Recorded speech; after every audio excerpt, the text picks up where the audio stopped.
certified precision nutrition coach. And I'm helping advise and give support to Casey for her summertime nutrition challenge. And I kind of worked with her in creating the list of do's and don'ts. So first, I guess I'll ask you guys questions first if there is anything that's not already, unless you put it on the board. But when you ask me your question, I'd like to know if it's pertaining to the challenge in particular, or just everyday nutrition for a goal, just so I can have an idea of what I'm answering the question for and give you a little bit more in depth on what it might be for. It was great though, the program was awesome. Yeah. So we're going to start on the left, and you can ask a question. If it's one on the board, that's fine. I kind of had a little general idea of what I was going to be looking at today, so we'll go ahead and begin. So I have been kind of stalling out on losing weight, and I think I'm not eating enough. I think even though I'm working out all the time, and I'm really watching what I'm eating, and I'm pretty good, but I'm not losing weight very much at all. In fact, sometimes I'm gaining weight, and I'm like, shoot, that's frustrating. Okay, so that's a really good question, and it's a really common situation, and the answer is your first clue that you had said is that you don't think you're eating enough, and that is probably true. We tend to eat a lot less calories than we think that we should. However, it's also the kind of calories that we're intaking, right? So I can, the calories from a bowl of popcorn versus the calories from an orange. I can eat a lot more oranges and get than I can popcorn. So what will happen if you have a calorie deficit and you're working out and you're moving a lot is your body will soar. So when you start to actually eat more whole food type of calories, so your proteins, your veggies, your fruits, healthy fats, you will actually see your weight go down. Having said that, you also probably need to take your protein intake. Yeah. Okay, my name is Laura, and how does Floyd stand on what we're allowed to eat? And the cauliflower pizzas from Costco. Those are very specific. Okay. So, Boyd, taro, unfortunately, on a glycemic chart is higher than like a sweet potato. And it's a cultural food. So it's challenging. That's two.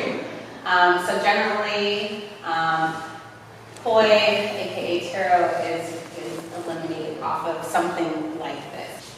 So for a food challenge, it's kind of to see what kind of things might be bothering our system, causing inflammation, acne, swelling, ridge lines, stuff like that. In regular life, not doing a challenge, taro and poi would be fine. At a minimum. Cauliflower pizza from Costco. It is good. It is good. It is a highly considered a highly processed food. Yes. Yes.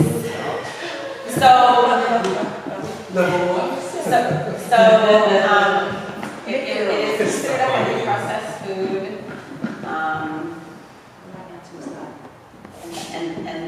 And that's, is it a better highly processed food than DiGiorno's? Probably. But maybe if you can create that same thing and make it at home, that would be a better option. Yeah. Hey, Harry, I just had one was, what fruits aren't allowed? Because there's that asterisk on the level 3, under the fruits. Yes. All fruit, to my knowledge, is allowed you. It has some wonderful things about it, but the asterisk is in moderation. So, and I would say that's the same thing in real life. If you eat too much fruit, usually your body's going to tell you in kind of a negative way. But we should have, ideally it'd be nice to have 5 servings of fruit a day for a human being, and that's like whatever the size of the palm is, you cup it, whatever you can fit in that little cup, that's a serving. Don't eat the whole pineapple. Don't eat the whole pineapple. So that's interesting because for me moderation is maybe once a week or twice a week, but if it's 1 cup a day, then It would be this amount up to 5 times a day, yeah. Lisa, without asking for a product endorsement, what's the best protein supplement for like post-workout? Okay, so I would say a post-workout would be great to do like a super shake, or a protein shake is always great.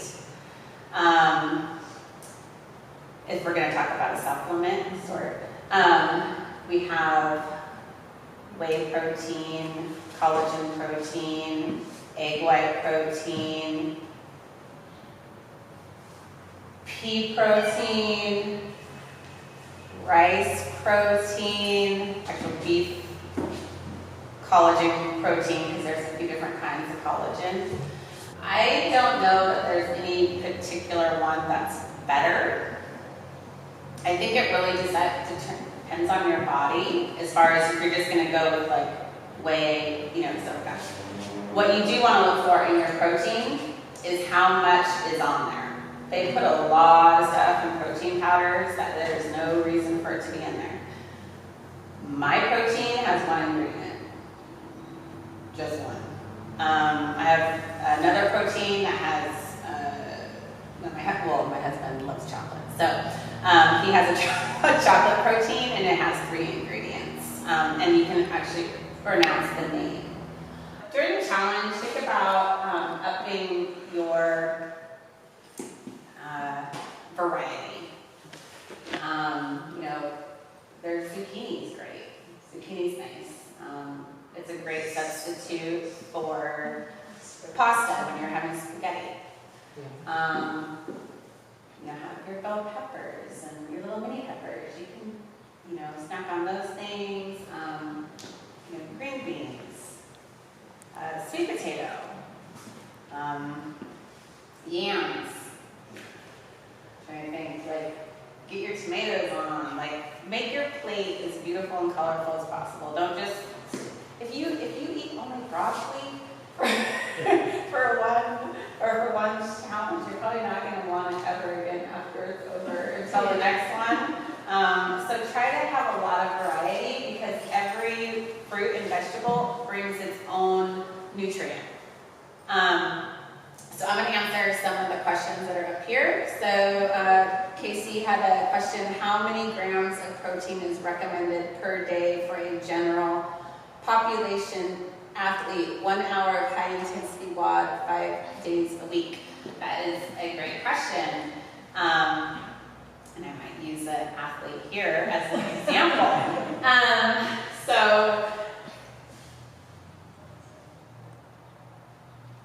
the majority of you here come to the gym and do some sort of CrossFit, which I would consider high intensity, up to 5 days a week, correct? Most of you? Mm-hmm. Okay. Maybe you're just starting, maybe you're coming back. This is going to sound crazy, because you're going to be like, how am I supposed to do this? The minimum amount of protein you want to intake is 1.2 grams per pound. What does that look like? I have a great gal over here, Lisa. I have been coaching for 8 weeks? 9 weeks.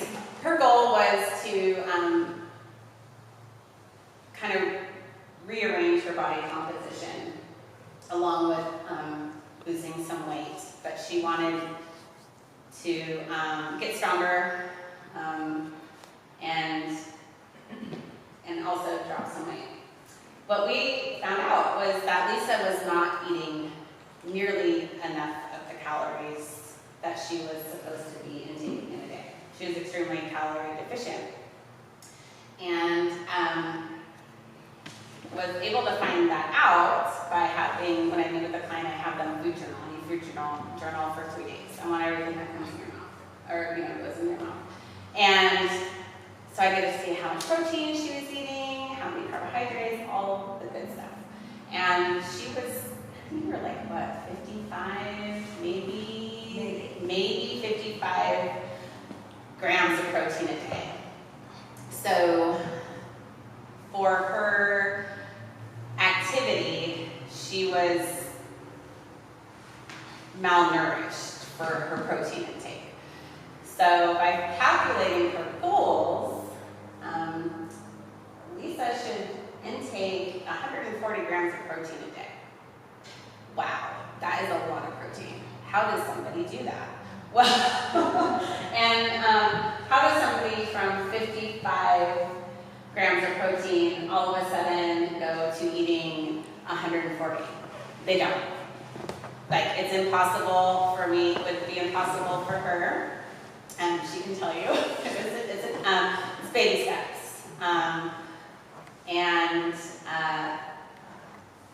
You start out, we aren't measuring food, we're measuring it by our palm. So every palm, the size of your palm, the thickness and the size is a serving size of protein for her.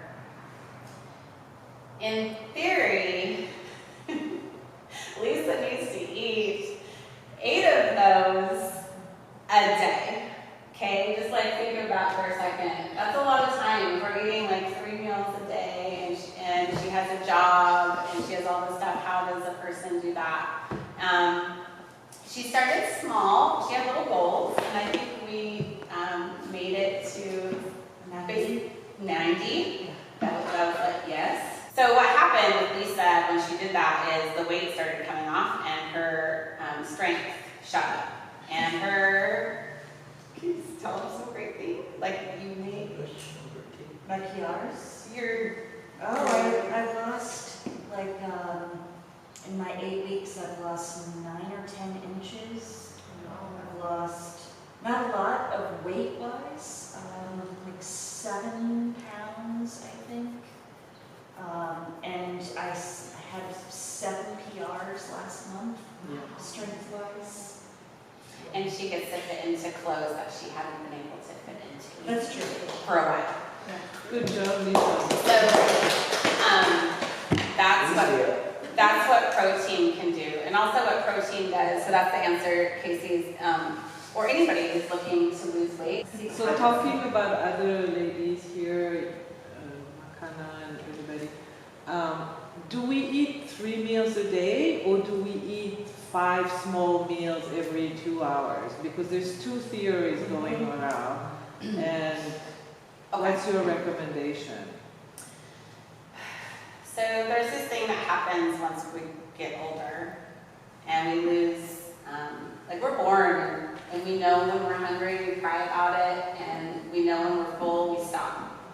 And then I'm a mom. I've had to retrain myself on this.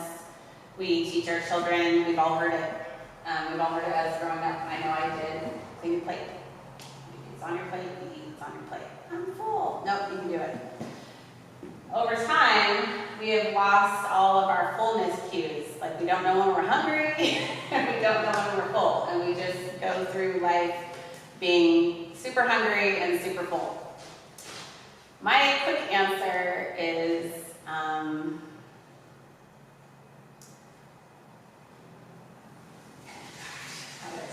there is no really right way for everybody to eat. Everybody's different.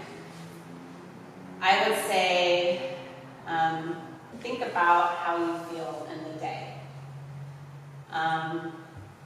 You've slept through a night. Hopefully you've gotten 7 hours of sleep in a perfect world. You wake up, you've already fasted for 7 hours. You know, you get up, you have a nice breakfast. Hopefully it has some protein in it, some fruit, and a little bit of carbohydrate, whether it be a vegetable or something. And then you just have enough to satisfy, get your brain going and go. And, you know, hopefully you have a time of the day where you're like, oh, I'm hungry. I think I'm going to have a snack or I'm going to have lunch. And then you're like, okay, I'm full. And then you stop. And you wait again. Like in a perfect world, that's how it would be, and we wouldn't eat 2 hours before we go to sleep, and everything would be great. I think sometimes through life, all of our fullness cues and hunger cues get so disoriented that we are either hungry all the time or full all the time. Energy balance, I guess, would be my answer. But my advice is eat when you're hungry and stop when you're full. So if you're wanting something for some crunch, like a chip of some sort, and you're having a salt craving, they have plant chips with Himalayan sea salt at Costco. Buy like 5. You'll be happy to. They'll last you. Again, in moderation. So make sure you take a serving size out, put it in the bag. Try not to have an open bag near you, because that's where trouble starts. Another one is if you're craving something, I'm like I want something quick, just like fix. I like beef jerky, but most beef jerky has sugar, and it's so sad. Next, maybe you just want something bready. You can mix it with coconut milk or water. It just says just water because it's meant for paleo. I would make those in a little waffle iron or whatever, put them in the freezer, and then have them ready. They're sweeter than normal because I think they have stevia in it, so it's kind of sweet. And put some butter on it. Pork rinds, the forgotten treat. I know. It's crunchy, they're salty, and they're pork rinds. I'm not a big pork eater, but anytime I do a challenge, I'm all about pork rinds. My husband eats about 2 bags of these a day right now. And they're epic pork rinds. They come in 3 flavors: barbecue, salt and pepper, and Himalayan sea salts. My favorites are the barbecue. Arsha, I do have a question. Yes. Can we have homemade paleo mayonnaise? It's made with avocado oil and eggs. Yeah. Okay. Yep. I think the criteria, you have an avocado mayo right now at Costco, that's really yummy. So yeah, as long as it doesn't have soy, if you're a omnivore, as long as it doesn't have soy or any vegetable It's oil. easy to make. So vegans, all plant. You have an exception on the challenge, so you're allowed to eat certain things that omnivores are not, because without them, you would be an unhealthy human. So beans and lentils, Yes. definitely need to have those in your diet. Whole grains, like quinoa, brown rice. Those are the best ones. That's what we've been Yeah. using, but Yeah. it's one of it. And then tempeh is great. It's a fermented soy. Oh, okay, I think It's kind of like, it's a good one. Fermented foods are good for the belly or the gut. And then tofu is fine. Tofu, be real picky with the kind of tofu you get. Real picky. like maybe find it at the natural food store. You can find some good stuff online. Try to have it non-GMO or organic if you can. Having said that, those are 2 products that are soy-based, so you want to have that somewhat in moderation. One other question. I've been using monk fruit love my coffee. Yes. So is that gonna be okay? Monk fruit is totally allowed. Just make sure that your monk fruit package, because they're sneaky, super sneaky. I've seen this at Costco on the monk fruit. I was like, oh, I'm gonna get that. And I look at it, I was like, what the heck? You put sugar in here. Like, what's the point? Or we can share recipes on it? Yes, you guys can share recipes on that. I do share some things. You can follow me on Instagram. It's at Fine Tune Nutrition Fitness. It's on my card up there. I do share my meals that are easy. I'm a mom.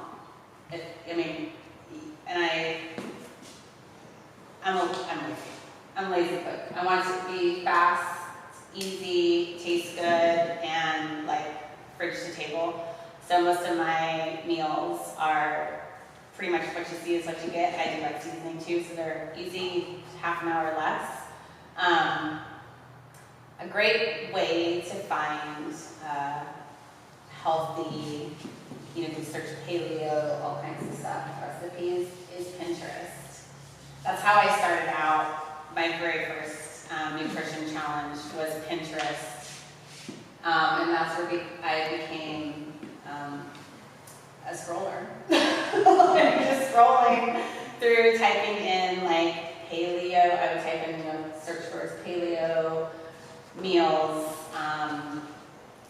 easy paleo meals, fast paleo meals, paleo meals for moms, like how to make broccoli taste good for kids, because all these different things. That's where I learned how to. I've never roasted a piece of broccoli in my life. I grew up on steamed vegetables. Roasted broccoli is really good. Or sauteing Brussels sprouts and like. So first, how do you know how much water, I don't know if it's on the board, how much water you need to drink? You're going to take your body weight and you're going to multiply it by 0.33. 0.33. Yes, and that's how many ounces of water you should drink in a day. Just to add to that question really quick, because it says, do clear fluids other than water, count? Yes, if it's coconut water, unsweetened. That's the only one. So another question is, can we have carbonated water? Yes. Yes. Yes. 0 calories, 0 sugar. Yes. Legumes are really good for you in general. And the challenge, we take them out for omnivores and only to see if it causes you any food reaction or allergies. A lot of times we don't know that we have a food allergy, or it causes inflammation, or the acne, joint pain, something like that. That's usually why we take out legumes, and peanut is also considered a legume, so a lot of people have peanut allergies. You may not know how other legumes react. Wheat, I'm guessing this one has to do with bread. Bread is considered, unless you make it at home and you're using like King Arthur's flour and you have your cool bread machine and you know everything that goes in it, it would be considered a highly processed food because of how that wheat gets to the loaf and everything that goes with it. That is why it's eliminated in food challenges, is because it can also cause inflammation, acne, bloating in the body. But that's not to say that wheat or legumes are bad for you. It might just be something you need to eat less of, like less bread. But for the challenge, that's why it's reduced or eliminated. Cindy Morris, I am stuck on this one. She says, I gave up legumes 3+ years. Now they give her an upset tummy. We'll just say that nice. They give her tummy troubles. Anything she can do, she loves beans, maybe digestive enzymes, is her question. There are so many possibilities on this one. Maybe the amount that you're taking in, maybe how you're preparing your beans, maybe you're not soaking them enough, maybe you're soaking too much.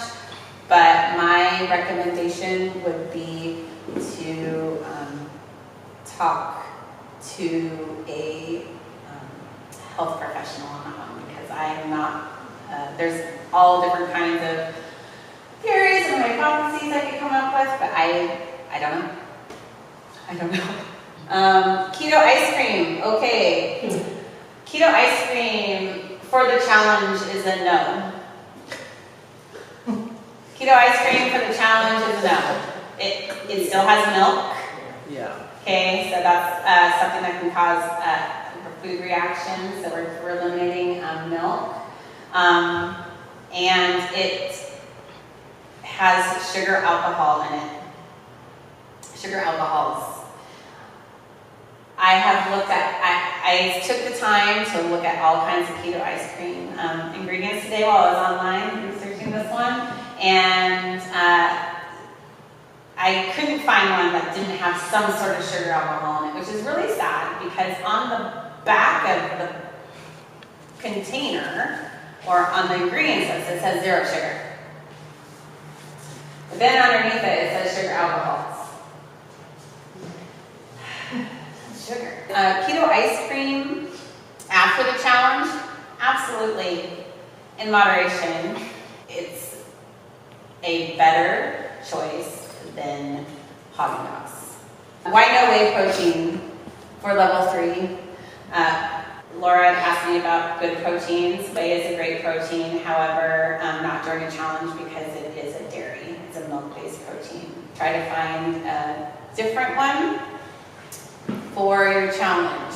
How to prep for snacking. Have everything washed and ready. You go to Costco, you buy your tomatoes and your carrots and all your fruits.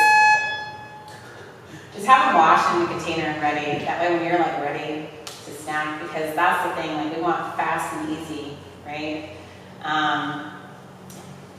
Have your fruits washed. You can just reach in, grab a serving size, put it, we'll have it. If you're going, you're driving to Kona and you're going to be doing a Costco shopping adventure, have snacks prepped for you. Don't self-sabotage yourself. Like grab a serving size of nuts, minus the peanuts, I think. Almonds or cashews, have those ready. Have a little bit of, dried fruit in there as long as there's no sugar added. Have a beef stick.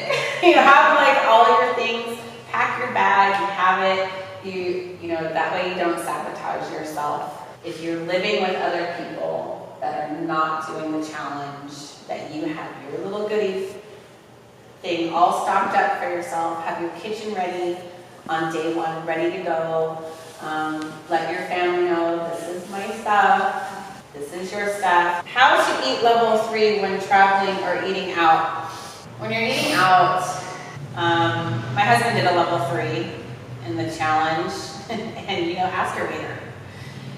They love to, and look at the menu. There's chicken breast, there's fish, there's steak. There's healthy options. If it's quick and on the go, and you need to get something, and you need to go through McDonald's, there is a level 3 for you. It might not, there's salad, you don't have to have the dressing, and there's chicken breasts. But, there's always options out there. Ask your waiter, like I said, what is the chef cooking, what kind of sauces are on here? Oh, can he just make my steak with a little bit of salt and pepper and olive oil? They will be happy to do it. Tommy Bahamas did it for my husband. For his 6 weeks on the challenge, whenever we go out to eat. You can always ask, if you're a salad eater, the balsamic vinegar is a great one.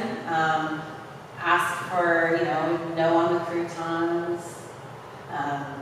Add some chicken or fish in there. You can eat out. Have your hamburger. Eat your hamburger. I eat a hamburger when I go out. I don't have a bun, but I have a side salad, and I get, I don't have my cheese on it, but I get my lettuce and my tomato and my pickle. So you can eat a burger. The best part's the meat. Have a salad on the side. And when you're traveling, if you have an opportunity to go to a store and stock up your little mini fridge with some You can eat Greek yogurt on a level 3. Have some fruit. You can have that for a nice breakfast if you're traveling. Yeah. Greek yogurt is considered a protein, not a carbohydrate. Pre-workout.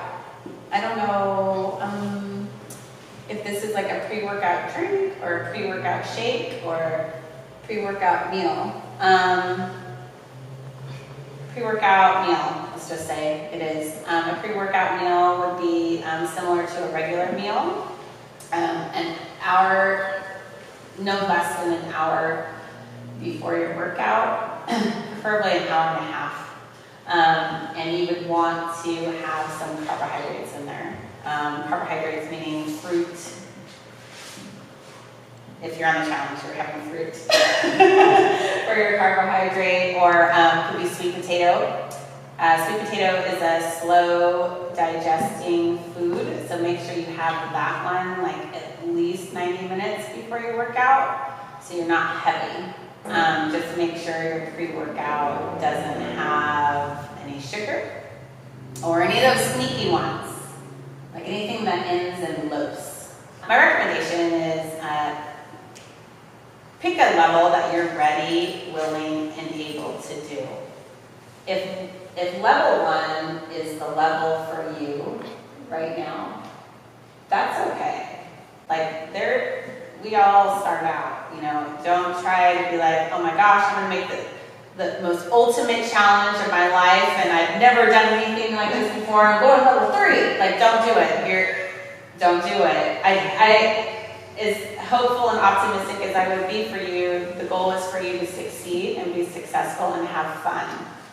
Not to go through the 6 weeks like I hate myself today because I picked the hardest thing and or that by 3 days in you're just throwing the towel.